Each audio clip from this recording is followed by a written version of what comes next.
ఇక వైఎస్ రాజశేఖర రెడ్డి హయాంలో గంగవరం పోర్టు రాష్ట్ర ప్రభుత్వం ఆధీనంలో ఉండేదని షర్మిల తెలిపారు.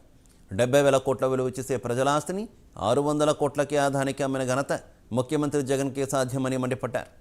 ఆంధ్రాలో రాజశేఖర రెడ్డి స్థాపించిన ప్రభుత్వ సంస్థలను ఎయిర్పోర్ట్, గంగవరం పోర్ట్, స్టీల్ ప్లాంట్ను బీజేపీతో కలిసి ప్రైవేట్ పరం చేసిన వ్యక్తి సీఎం జగన్ అని గుర్తు చేశారు.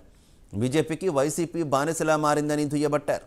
కాంగ్రెస్ పార్టీ మేనిఫెస్టోలో విశాఖ ఉక్కు కర్మాగారం ప్రైవేటీకరణ వ్యతిరేకిస్తున్నామని అన్నారు. 22 మంది ఎంపీలు ఉండి వైసీపీ బీజేపీకి తొత్తుగా మారిందని అన్నారు.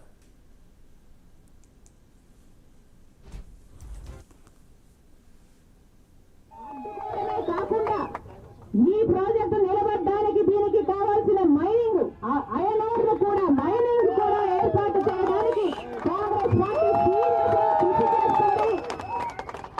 అంతేకాదు ఇంకా వీళ్ళకు ఉద్యోగాలు రాని 8,000 కుటుంబాలకు కూడా ఆ బిడ్డలకు కూడా ఉద్యోగ అవకాశాలు ఇచ్చేటట్టు ఈ విశాఖ స్టీల్ ప్లాంట్ పక్షాన దీనికి సపోర్ట్ సిస్టమ్ గా కాంగ్రెస్ పార్టీ నిలబడుతుంది అని మీ అందరికీ రాజశేఖర రెడ్డి బిడ్డ మనస్ఫూర్తిగా మాటిస్తుంది.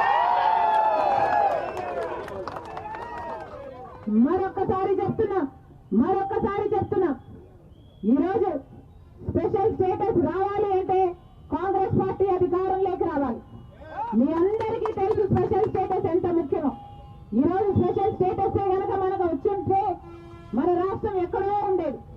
స్పెషల్ స్టేటస్ వచ్చుంటే పెద్ద పెద్ద పరిశ్రమలు వచ్చేవి. ఎందుకంటే ట్యాక్స్ డిడక్షన్స్ ఉంటాయి, ఇన్సెంటివ్స్ ఉంటాయి. కాబట్టి అన్ని పరిశ్రమలు వస్తే మన బిడ్డలకు ఉద్యోగాలు వచ్చేవి.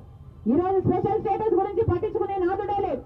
అటు ప్రతిపక్షమైనా ఇటు వైసీపీ అయినా అదే బీజేపీ పార్టీతో కుమ్మక్కయ్యారు. వాళ్ళ స్వలాభం చూసుకుంటున్నారు తప్ప స్పెషల్